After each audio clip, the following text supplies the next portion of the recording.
কোটা বিরোধী আন্দোলনে অগ্নিসন্ত্রাস ও হামলাকারীদের বিশেষ আদালতের মাধ্যমে দ্রুত বিচার করে দৃষ্টান্তমূলক শাস্তির আওতায় আনার দাবি জানিয়েছেন মুক্তিযুদ্ধ বিষয়ক মন্ত্রী মোজাম্মেল হক। কোটা আন্দোলনকে কেন্দ্র করে সহিংসতায় মাদারীপুরের বিভিন্ন স্থান পরিদর্শনকালে রাজৈরের টেকেরহাট স্ট্যান্ডে এক মত বিনিময় সভায় মন্ত্রী এসব কথা বলেন।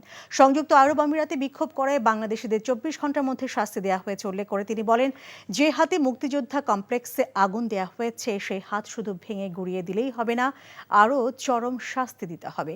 এ সময় সংসদ সদস্য শাহজাহান খান উপস্থিত ছিলেন। এর আগে তিনি বাস ডিপো সহ বিভিন্ন ক্ষতিগ্রস্ত স্থান পরিদর্শন করেন।